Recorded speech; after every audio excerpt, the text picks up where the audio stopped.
the Cassiopeia banned, knowing that High would be able to last pick and counter pick it, we typically see Assassins and super long-range mages as the counter picks here. Doesn't want to deal with it at all. Kalista, of course, goes away from Sneaky, even though Double could have first picked it. And the thing is, Cassiopeia can be played in the top lane as well. So banning that out is actually a strong decision because ZionSpartan's a carry top laner. Cassiopeia, actually even like her more in the top lane. She has a lot of really good matchups in the top lane.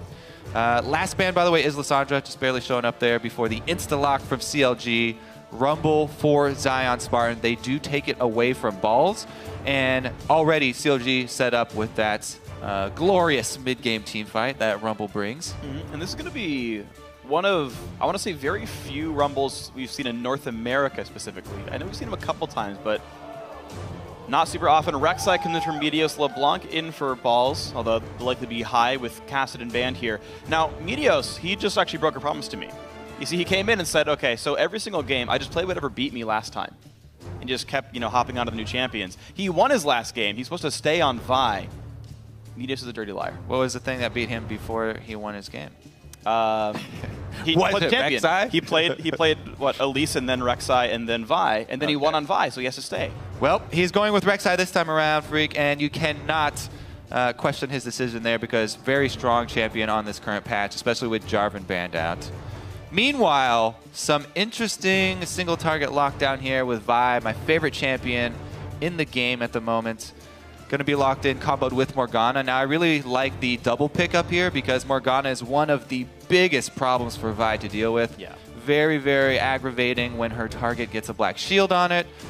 So it's always a good cover-up to actually draft her on your team when you have Vi as well. And it gives CLG some really nice things they can do. The Dark Bindings to set up fights, layer and equalize on top of that, and just the counter engage if you dive into these guys. Rumble ult plus Morgana ult makes things kind of scary. So I already like CLG's look, and they can really go anywhere with their, I assume, mid lane and AD carry pickups. But heck, we saw Morgana into LeBlanc yesterday, and it arguably should have gone really well for Pvelter when that happened. It could be another attempt at the mid Morgana versus LeBlanc. First time around didn't quite work out so well because Pvelter got targeted really early with ganks. This time around, though, it will provide a lot of defense against Rek'Sai ganks as well. I like it for the bottom lane. Anytime you have a jungler with some quick CC that's a physical damage jungler, Morgana is just such a great bottom lane support to lock in, just so you know you don't have to worry quite as much about that lane and getting ganked. Yeah. Really hard to break through Morgana shield when the bottom lane support locked in is Janna. She doesn't have much magic damage to help break through it. Yeah, I actually am very surprised to continually see Janna picked against Morgana in the lane matchup. Just how well Black Shield deals with Monsoon and the fact that I just feel it's pretty risky here. Now, Cloud9, of course, are going to sit on their AD carry pick for last, make sure they really know what the bottom lane matchup is. Seems with Kalista off the table, there's nothing contested that either team is rushing to pick up here. CLG forced to put in their entire team composition. So they already have the Morgana and Rumble. So if you add Caitlyn to that, it's actually a fairly strong siege. And they do also have the option of split pushing since they've got that Zed locked in. So anytime you get this CLG squad up against the tower, the ZionSpartan ultimate, since everybody's bunched up in a lane, he can just lay that down, and you get a lot of time for Caitlyn to auto attack and get a lot of damage down on that turret. Corki locked in on the other side, though. Very well-rounded here, team for Cloud9. That actually does peak pretty strong in that mid game. We'll see if High can get control of the mid lane and start roaming around. Anytime you have two assassins mid lane, I always like to see who gets the first jungle gank there because a jungle gank in mid lane then allows your mid laner to gank other lanes for you. So kind of cascades from jungle pressure mid into pressure all over the map. And I have to agree with you, Copen, especially with both these junglers being rather potent early on, Rek'Sai and Vi. Both very scary bruisers to deal with. Yeah, people really underestimate Vi's pre-6 ganks. If you just put in a few games on this champion, your flash gank pre-6 is really, really strong. You will guaranteed at least get a flash for your flash in the trade, as long as you don't really mess up your flash queue. Well, there's the handshake. Coach is heading off the stage here. They've given what advice they could to their teams, and hopefully they do a good job from there. Counter Logic Gaming, they've got the split push Zed, which I feel like is going to be pretty scary. Link so far has been playing well in the LCS. We'll see if he can keep that up. But guys, the teams are loading in, so share your predictions with us by tweeting hashtag CLG win or hashtag C9 win to @LOL Esports. We'll be, of course, updating the vote throughout the game. There's the crowd, wonderfully color-coding themselves blue and red. You guys did a great job of that. Yeah, these are two of the most high-profile clubs in North American League of Legends. Very large fan bases, as you can hear in the crowd. CounterLogic Gaming at the top of the standings at the moment. See if they can keep up there. Now that they have Zion back in the fold, working with the team. He's actually one of the guys that had to take a game off, or 1 week off for the opening week. Yep. Well, he's been the target of some shots, of course. High has been attacked a few times from his games in the early beginning of the split, but Doublelift himself says he respects his opponent, and haters gonna hate.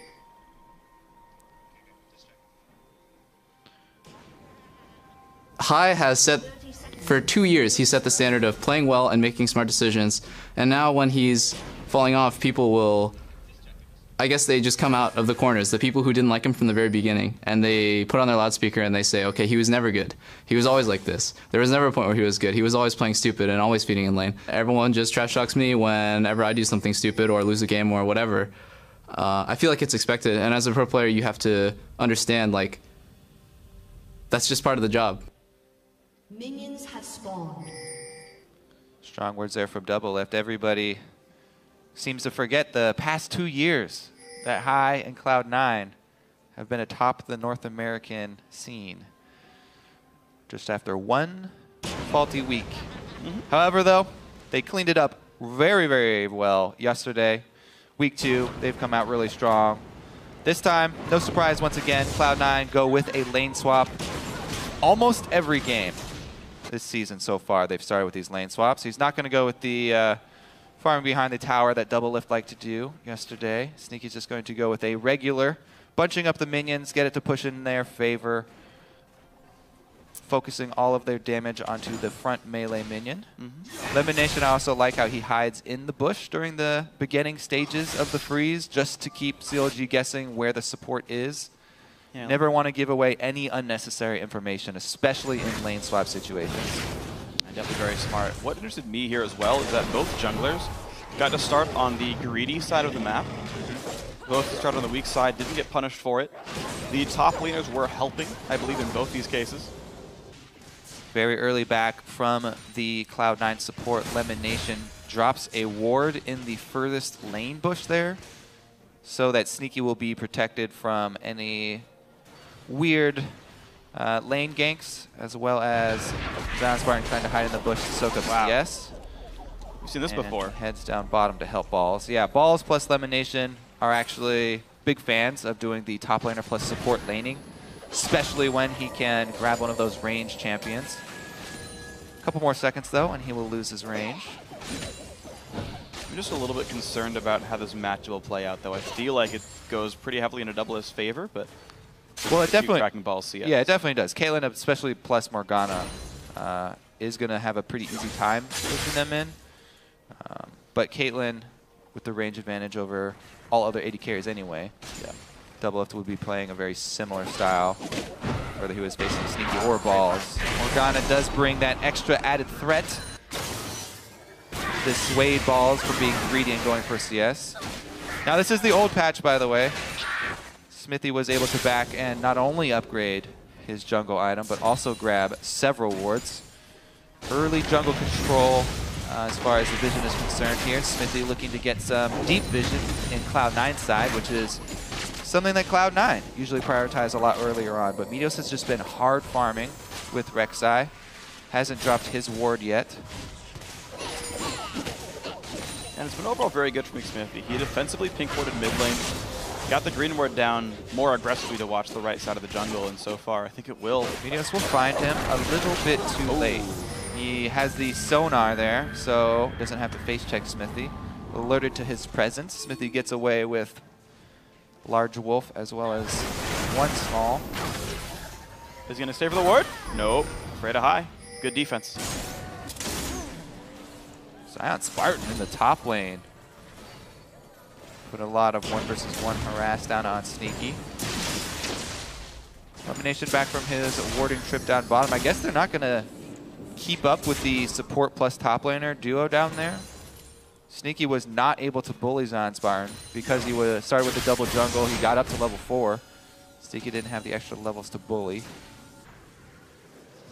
Yeah, so far, CLG has done the best at holding on against what's normally so good for C9 with their lane swap. Xmithie looks for a push onto balls, though. Shouldn't be able to. Yeah, nothing to go for here. Just a zone. But it does clear basically a double wave away from the turret. You can see how many casts were there. A lot of golden XP lost by balls. The teleport from Zion's going to catch most of this. Now, the Meteos has not shown on the map, so that teleport could be a little bit risky. Zion does not know that Meteos is on his side. Balls trying to soak up some experience, get in range. They zone him out though, so here comes Meteos. Okay. See if Zion's teleport does cost him. He's got flash. Meteos going to go for the knock after LemonNation pulls aggro. It's going to be a flash away from Zion, but good escape. Now Meteos has aggro, forces summon or heal. Barely survives. Zion trades flash for much more. These towers are still extremely potent.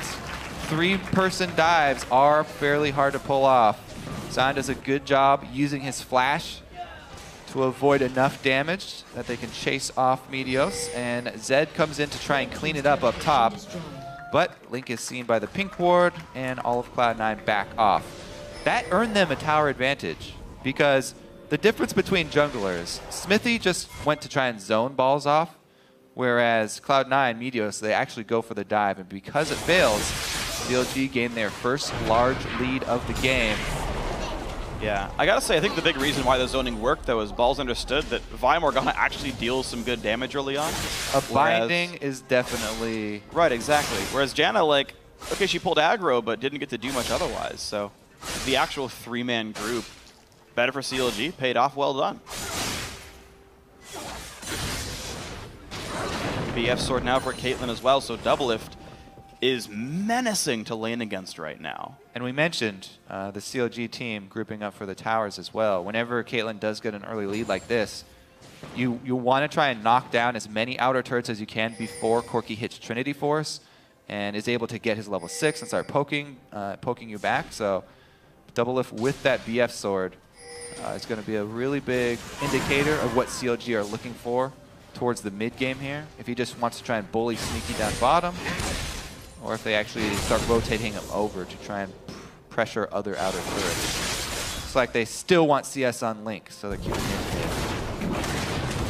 So far, so good for him. He's actually winning his lane with, I believe, 0 interference up against high. And that's also with Xmithie absorbing a wave when he had recalled out. Yeah, it was with 0 interference from Meteos, plus he was very confident that Meteos was not even close to ganking because Xmithie spent so much early time warding around the mid lane. CLG's focus in their vision has been mid lane. You can see it. They've got pink wards on both sides, even a little bit deeper of a green ward here. So they're keeping Zed very safe for the early stages, letting him farm up until he does get... looks like he's going for Bork first, rather than the Brutalizer. I feel like I usually see Cutlass Brutalizer. Yeah. I think it mostly depends on when you get to back, but he also added the Null Magic Mantle to make sure he's not under threat from high. So the 1v1 potential not really there from the LeBlanc. The wave clear seems to be happening first from Link, so he's most enabled to make there's moves. The first roam. We were looking for the first roam from mid lane. Looks like it does come from Link. Targeting balls. He does have his flash, but still a very squishy Gnar as he's started just the Doran's Blade plus Longsword build. Hasn't gone into the tanky build. Looks like he is going to try and get a little offense first. Still going to do the pink ward clear high. Oh no, they're going to defend the CLG. Not worth going for the ward. They want to make sure they don't get picked off unnecessarily. Small victory. Yeah. Oh, look at this. The early rotation. Sneaky and Lemon both showed up mid out of nowhere. Now, the thing is, this tower's not very low because High was not able to pressure Link since the vision was all in Link's favor. So even if they do get a split-second head start up here on the mid turret, wouldn't be able to get much. No. They tried to make the play. It didn't happen. They have to run immediately back to the bot lane as Doublelift pushed it up. Yeah, lose out a couple minions even for that. Yeah, I'm actually surprised. Usually with Tier 1 dead, you get a bit more grace period, but Sneaky is going to lose out on the entire melee wave. Should get the rest, but still lost might gold. have not been there. I know he lost 1 or 2 melees. I'm almost certain of that, but wow, Balls forced to flash away in the 1v1. Zion burns his ult for the privilege, but super worth it. CLG's newest acquisition, clearly doing very well so far. Yeah, he was pressuring Sneaky solo, forced LemonNation Oh, wow. to come over. Binding! So many ults, it's all it's gonna take. Goodbye to High. Aphromoo makes that one happen, even gets first blood for the privilege. All right, and that makes it, well, that makes it much easier for this Caitlyn to start knocking down the outer turret. Oh my god, Sneaky! Another binding! Aphromoo and the skill shots. it doesn't have to be Blitzcrank. Throwing out a couple bindings here and earning his team a lot of pressure. They actually give up on the mid-siege and go for dragon control instead, sweeping out the river and gaining the crab.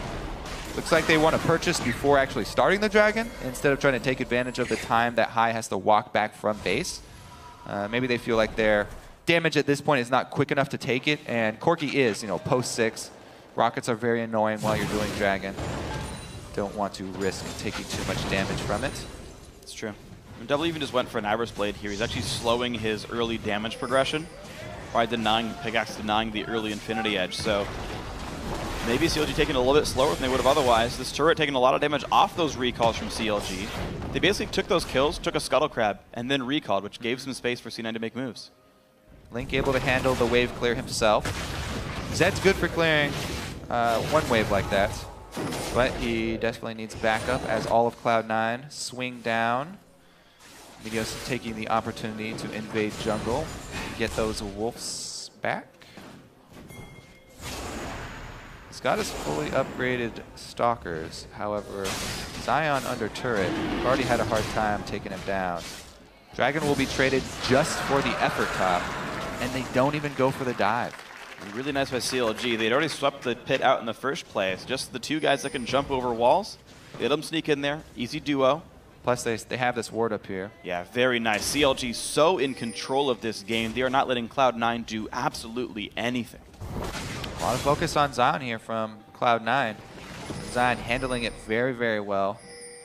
Going for an early Zhonya's too. Not even going for the Haunting guys on Rumble. Wants to rush into the Zhonya's. I'm seeing that so much this year, actually. That all 2014 was all about the Leandry's rush. This time around, I'm seeing so many Zhonyas. Haven't done the math on the damage last year, but he's clearly prioritizing not getting blown up by champions like LeBlanc. High, another bind hits. Link gets some nice damage down. And bot lane tier 2 goes down. CLG just taking Doublelift and Xmithie there. So that was just a beautiful move across the map from CLG. They are controlling Cloud9 so well. Cloud9 having to play all reactively, which is fairly rare for them. CLG rotations indeed.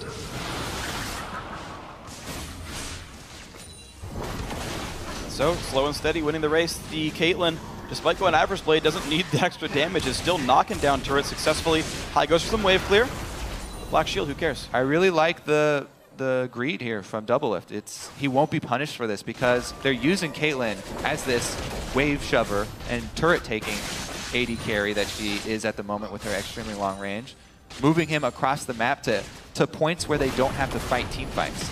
They're just fully using Doublelift to take minion waves and turrets, not punished for the absence of a pickaxe, just gaining a lot of extra gold from that Average Blade. I think that they actually preempted Trinity Force power spikes and were super aggressive even before that happened. Blue buff attempt coming in. Oh, I think High got it. And Xmithie will die for his hubris. CLG, though, Afro goes in. Nice ult. In comes Zion from the back. Binding's dodge, but LemonNation's going to go down. Bit of a coup by CLG. Teleport advantage for Cloud9 now. So they use that teleport just to answer 1 kill on the support. It also leaves Balls some time here to solo farm, which he definitely needs. He's been a little bit punished in the early game, and they would really like to have him be the front man. They need that tank on the front line. Without him, a lot harder to engage.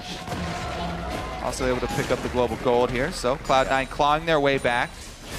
Thankfully for Balls, he answered the turret that Zion had taken, I believe, right before the teleport. C9 actually lost 2 tier 1 turrets right before that fight, mid and top.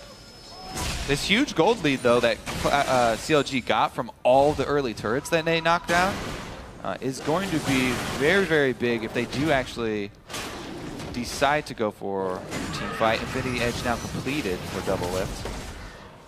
Trinity Force, though, I don't think CLG would like to force team fight. Probably just continue with the strategy they're going with at the moment. Zion also, the thing about going for Zhonya's really early is that there's a huge time where you have, oh, okay, so he's not going for the full Zhonya's. So arm guard for the armor facing Rek'Sai Gnar. As well as the efficiency, just stacking up the arm guard. Very efficient item. Yeah. Stack up that extra AP. So he got that really early on, and it's fully stacked now for the time that they might actually group. Link sends down bottom, so they're going to have the split pushing with Zed. People cheering for the CS abilities. It was impressive. Yeah. Able to get all those under the turret. Zed is a very strong champion, to say the least, for CSing under turret because of his passive. They're below half. It's been a one-shot, but heck, good job to him. So, Cloud9, they have lost every single lane except the jungle, I would say. And the fact that only Rek'Sai has good CS here, of course, all their turrets getting destroyed so rapidly. Everything going well Counterlogic's way. Caitlyn scaling up really well off her high CS. iEdge already done. And the thing is, with CLG having this much map control, with all of the turrets getting knocked down, look at the network for Meteos that he's been able to set up. His tunnel network is severely lacking. He only has one tunnel left over on the red side jungle. CLG have cleared out the entire map, so no surprise Rek'Sai plans. He's pretty much just been hard farming this whole time. You mentioned that CS that he has over him. It is true, but Xmithie's been able to make good use of his ultimate. As Meteos will have a tough time. Jeez, those bindings! Aphromoo making so much happen in this game. Going for the early Zhonya's as well. So right now they're sieging and they're picking things off. But 1,500 gold from now, the team fights themselves also going to be scary. When you can pop Zhonya's and ult. I'm just waiting for the point where Cloud9 decide they're tired of CLG's map control and they want to just call in balls for a teleport or a flank and go for an all-in. They would have to combo it with a good flash from Meteos, though. They may be waiting on Meteos' flash. Rek'Sai, at this stage in the game, they really would rely on his knockup, and they definitely need him to be able to get to Doublelift. Without flash, that's fairly difficult. You guys took no time getting back to that word sharing thing. Well, this is a really, really well-played strategic game from CLG, especially considering they're facing Cloud9. Oh, absolutely. Who are usually on top of their wave control. I am absolutely impressed by them. And this is something that CLG talked about with Zion joining in, if I recall correctly. He's a pretty vocal player. Yeah. He would come in and talk about things on the top side of the map. So CLG's got vocal input from every single spot of the map. Everyone's calling out where the minion waves are, what turrets are available. There's Dragon number 2, no contest again. CounterLogic Gaming playing a nearly immaculate game here. Every time Cloud9 attempted something top to target Zion, CLG took a massive advantage off of it. Yep. Whether it be an entire turret, dragon, shoving on the other side of the map, and ZionSpartan wasn't even in danger. He escaped both times really well. But on the other side, CLG tried to dive balls, got turrets for it practically both times, forced flash for it, got map control of that, and C9 didn't punish anything on the other side. So it's sort of going both ways here, where the aggressive moves are working, but only for one team. So I should say 3,500 gold lead with 2 dragons up as well. CLG played mostly for ward control the last few minutes of the game. It's getting really scary here for Cloud9 because Doublelift, Caitlyn really wants to get to the combination of the Infinity Edge plus a lot of extra critical strike on her build, and she's already almost there. Whereas this Trinity Force has been on sneaking for quite a while now, and Cloud9 haven't been able to really take advantage. Zion teleports in, takes a large chunk of damage from high. Meteos is... Link goes in, here comes Meteos. Slows on the Link, gets the knock-up, some good early damage. He's got to outplay the death mark. Can he do it? High dashes around, gets into the fog, and they get the kill. High's going to get traded back, though. Link with the death rattle is able to kill High. Trading kills and 3 people committed down bottom. CLG Very, very quick decision making. We're shoving up mid. This is the thing, they constantly have pressure on the map in multiple areas. So if Cloud9 commit down bottom, CLG can shove straight up mid. Another turret knockdown for them.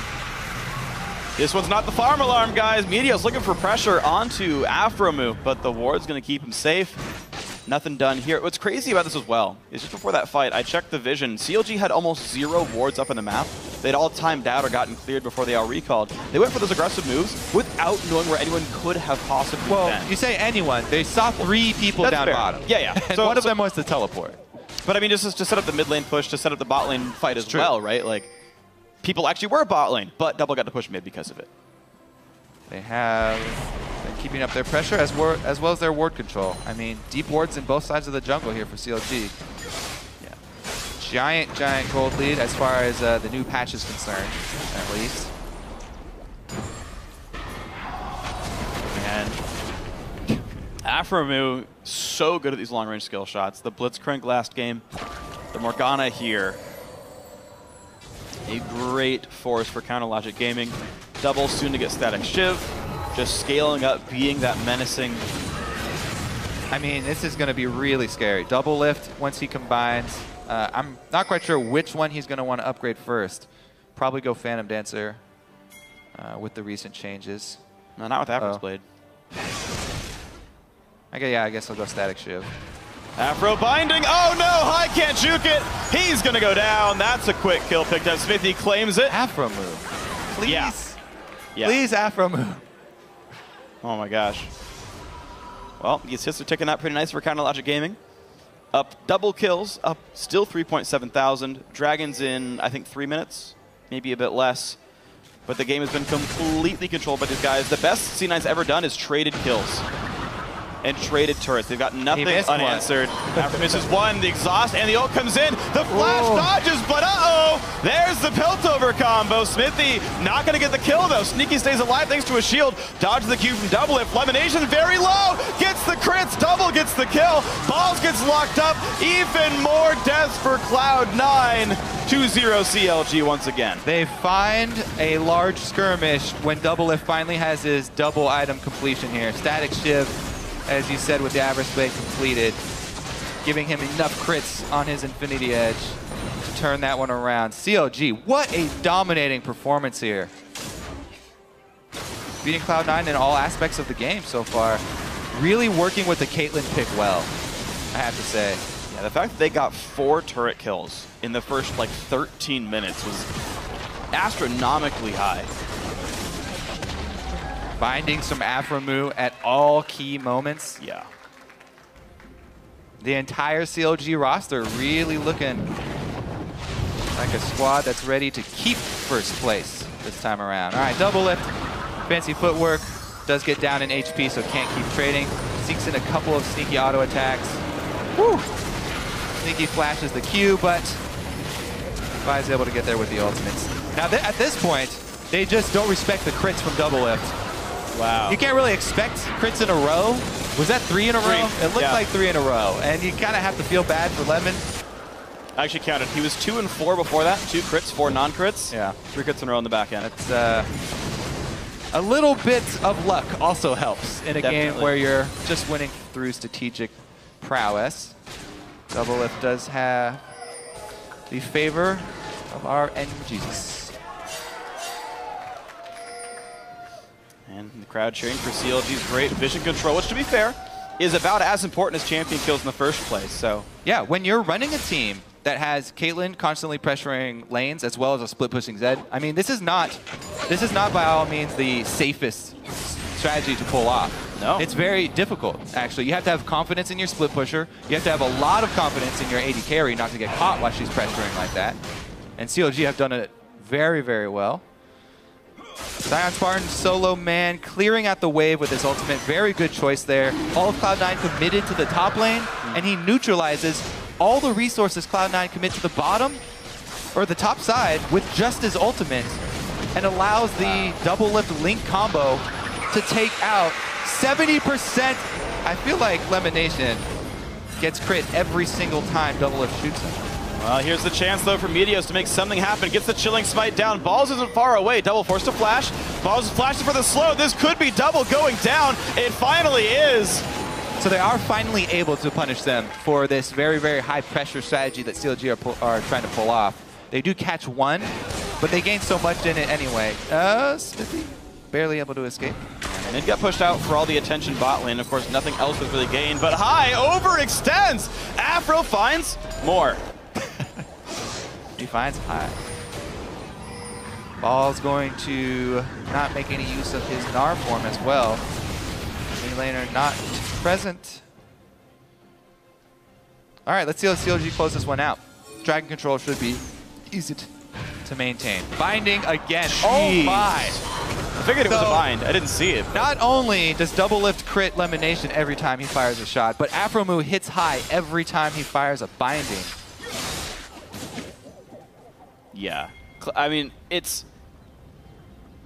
there's so little action, but you're speechless because CLG are playing so well. Well, that's the thing is, because I said it yesterday, CLG is actually going to look good this year. Potential Phreak? With ZionSpartan. I think it's finally realized they've gotten a good 5-man roster. The fights are so short, though. This is ridiculous. You are so shocked right now. I am and I'm not. It's great to see CLG finally in this kind of form after so many years of their fans waiting. This is the team CLG fans have been waiting for, by the way. Well, let's see what Cloud9 can do to claw their way back in. They would need to catch someone out once again, take advantage of the Caitlyn split pushing. And the thing is, C9 have been spending, I would say, half this game forcibly trying to get farm onto Balls because they're getting out-rotated. A lot of things are going poorly, except Balls is now winning his CS game against ZionSpartan when he was getting bullied around before. The big tank is really big. Can he survive Doublelift? I don't know. But that's kind of been the subtle objective this whole game for C9. This Balls Gnar is what I'm watching to see if that pays off. Gnar can single-handedly turn the tides of a game. For that, he would require his ultimate, though. And once again, Gnar bar full, so he's going to have to wait for another full recharge. CLG, let's see what they do with this opportunity, because they were just mid and saw the Gnar bar expire here at 4 balls. Trying to get vision in the jungle, one of the most dangerous places when you have to worry about a Gnar flank. No teleport or flash for him, though. Sneaky's sending his skill shots, too. We landed a bunch of rockets in Aphromoo. Yeah, Sneaky's always been the consistent guy for Cloud9. Even when they're having a rough game, Sneaky keeping his CS up. He did not die in that mid skirmish, which was very impressive with Vi charging at him. Yeah, so CLG, though, these skill shots, the long range, just their presence around the map has been so far overwhelming for Cloud9. Yeah, it's really hard for them to get inside of Doublelift's range. Since Doublelift got such an early lead, the threat of the Caitlyn and the poke that Caitlyn has been able to put out, you know, backed up with bindings, is just really hard for Cloud9 to find their way inside of CLG's vulnerable zone. Yeah. I think the big thing is going to be a flash and burrow for Meteos. Caitlyn, without flash, is not very good at escaping things like that. Her net will get canceled. She won't move anywhere if you knock her up during that quarter-second animation, or even after she casts it. So, and by the way, that's tunnel first, then use your flash. Yes. Don't flash and then try and use tunnel. Much less reliable. Doublelift on the front, though. Xmithie getting spotted out of High as well. Double gets the black shield, burns his net. No escapes available. Balls with the slow, black halfway in the Gnar bar. Meteos still in the front, gets the flash engage. Double down to 800 health, and Link off on the side, kind of locked up. High goes in, forced to get away, though, from Xmithie. Everyone else now. Ball's getting jumped on, but there's the Gnar bar. Doesn't land the stun. Xmithie forced to flash away. Link very low, throws a house. Can they make this comeback happen? Deathmark used, kill picked up. C9 finding their way back in this game. That's only 1 kill, though. Baron is a very rough objective to take with just 1 kill. Xmithie's really low. They might just feel like they've been backed into a corner here and have to go for it. CLG look at the bottom side. CLG have a huge wave pushing bottom as well. It's going to finish the turret that Doublelift and Link just put a lot of work in taking down. Rumble ultimate's available. This could be the game-winning push for CLG. Zion gets the ulti down. Good early damage. Sneaky at half. Forced to run away. Zion kites him, gets the knock-up, though. But is there enough damage? Oh, the damage on double! Sneaky gets it! Overextension by Doublelift. Meteos now goes in for Xmithie, does not quite land the knockup, but Zion getting chased by this heavily fed Gnar. More flash the way, CLG escape, losing only 1 kill to stop Baron. They only grab 1 more kill, and their inhibitor turret went down. Oh, yeah. All said and done, that was actually good for CLG. Absolutely just because of the work they put in earlier in the game with that Link Doublelift push on bottom. The minions are able to finish the job. Inhibitor line has already been cracked. Cloud9 try to pull off the Baron, but once again, Baron ends up costing the team. Meteos back at it. Rek'Sai is right back down there. I thought he was going for crab control. Looks like he's going to take out the pink ward. Vision of control, of course, incredibly important. Both these teams are going to be pretty quick at killing off Baron if they get time to sneak it. This is number 4 right here. Number 4 here. They now kill minions 15% faster. CLG, you already had trouble with their Zed split push. Link has been doing a good job of creating pressure on the sides of the map. It's going to get even worse now. Quick ward clear on both sides. And CLG's battle plan coming into this was just so well thought out. I mean, they had the split push on the bottom, furthest away from Baron. That's going to provide the most pressure for this late game Zed split push. Link can return and put a tremendous amount. You can even see they're pinging out the bottom inhibitor now. Link down there would provide a tremendous amount of pressure for Cloud9 since they just heard the Rek'Sai ultimate. Juggling between Baron and a bottom inhibitor. Looks like CLG going to just defend the mid right now, though. Sneaky's at his Bloodthirster second instead of going Bork, which is extremely popular right now. Feels he needs that shield for all of the assassination potential with a Vi plus Zed, as well as the potential of a Rumble ultimate coming down on top of it. Xmithie loses the Banshee's Veil, forced to get away from that one. Even the Banshee's Veil jungler loses half his health high, so the damage threat is there, but of course CLG staying far ahead. Double with some very good poke. Look at this. Balls. Oh, no. Rushed a Thornmail after his Warmogs. Yeah. So he's looking to take hits from Doublelift. He got a large pool of HP plus the Thornmail, and hoping that Doublelift will kill himself attacking the main tank. That'll be difficult, though. We'll see if he can make it happen regardless. Black Cleaver coming in for Link eventually would make that a whole bunch easier for Double here. But right now, CLG Gaming still holding control of this game. The occasional misstep, good poke on a Zion, half HP. High might stay for this one. Zion, get and jump, pops the Zonias, in goes Xmithie. It's got to be a bit tricky for Balls, but he's going to stay alive. They pick up the top laner. Sneaky now jumped into the back line, gets a shield, walks away. Balls going to get stunned. Meteos as well. The damage from Doublelift. Can he get it? No, he's forced to run. Balls is on, pulls in Aphromoo, but Balls will trade his life. High can't get the damage. 1-for-1 top laner's dead. The clone from High tanks the ulti. That team fight saved by Doublelift freely auto-attacking the entire time. Black Shield protects him from the Gnar ultimate as well. Might have even just been just outside of range. But Sneaky could not commit as well as Doublelift could to as many auto-attacks. Extra range there from Caitlyn helping out a lot too. You can see Link in that fight as well. He uses ultimate on Balls. I thought that was going to cost them. But the consistent damage output from a 3-item Caitlyn auto-attacking the entire time evens it up and swings the fight back in CLG's favor. And that's the thing. Like, think about how much that fight should have been better for CLG Gaming. Gnar ult stunned one person. Zed ult used on the wrong person. Like, so many things could have tilted these fights so much harder one way or the other if they had hit a better target, hit more targets, things like this. So these fights, though that one was close, could easily swing heavily one way or the other. You can see how hard it is for C9 to actually take out Doublelift, though, since Meteos targeted... In goes Zed one more time. High's going to pop Zonias. He should survive, but nope. Xmithie has something to say about that one. 1-for-0. CLG Gaming in control again. All right, this should be the... Oh, they're going for more kills! And the ulti's layered on. Sneaky goes down. Couldn't hide from this one. Mid's available. Should be an easy inhibitor turret. Maybe even 2 inhibitors off of this one. 35 seconds on Sneaky, 20 on High. CLG complete control inside the base. 2 inhibitors. Well, maybe they'll just end the game. They could try 15 seconds on High, 25 on Sneaky. Minuit coming in about 10 seconds. Dragon's up in 2 minutes. No reason to play overly aggressive and go for the end. They have so much control. 5th Dragon threat and 2 inhibitors down. This is CLG's game. From start to finish, too. Oh, Only yeah. the smallest of missteps where they went down 1 kill twice. That's been as bad as any CLG fight has ever gone, is -1 kill. But turret control, nearly immaculate. 8-3, 2 inhibitors down, every single Dragon. On respawn, too.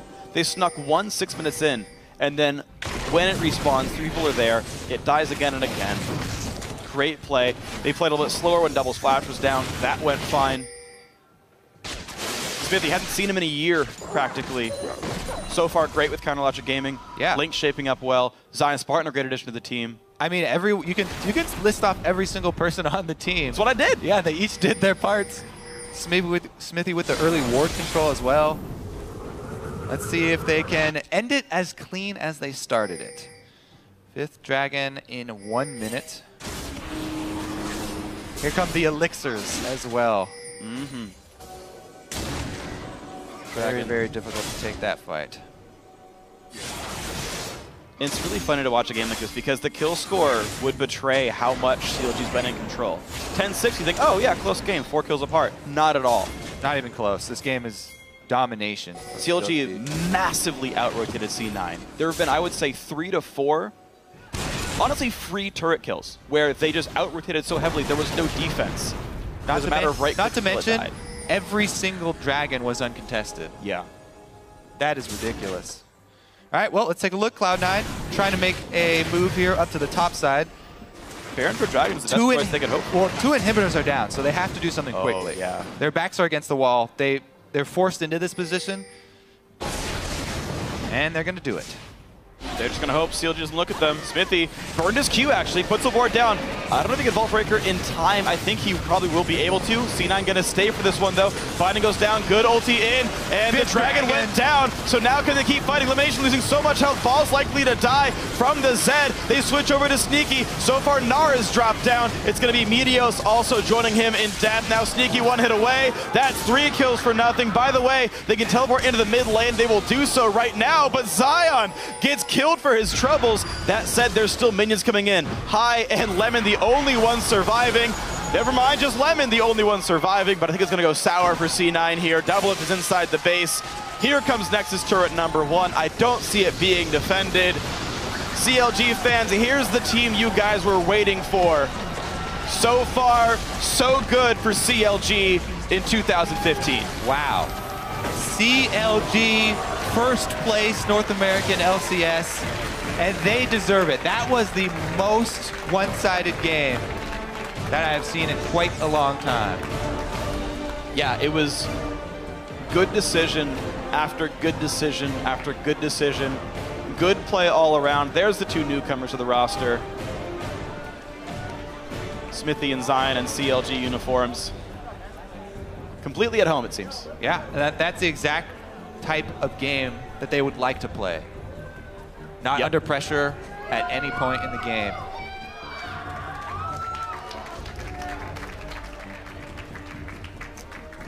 Cloud9, of course, end their week 1-3. This was their redemption week. It looked good yesterday. They took down Team Liquid.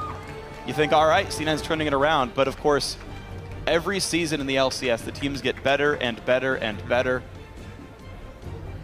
Counterlogic Gaming showing that they are now people to be very afraid of. For Cloud9, these guys, once again, ending the week on a sour note. It's going to be rough for them, but they can regroup, as they showed in the first game this week versus Team Liquid. Maybe showed their hand a little early with the Kalista. Everybody was jumping on it, though. I don't think it was a well-kept secret. It was just because the bug was fixed with her. So that all AD carries jumped on her immediately. A good number of them, certainly. And that's the thing. It's not like you save it for a special occasion. I mean, fighting Team Liquid is a great special occasion. Then you get to force bans, right? Like, I wouldn't say it was certainly a bad time to pick the champion up there. Interesting to note that CLG did ban it as opposed to pick it for themselves. Clearly, they have many more things they'd like to go back to, as shown here. Link pulled a ban, still did great on Zed 6-2 and 4. Wrapping up his keyboard. all I can say is a well-controlled game. It was. Yeah. I don't want to say it was slow because it wasn't. Just the fights were a bit far between and short because it was like binding dead. 37-minute game. That's not long. Standard. Yeah, fairly exactly. standard.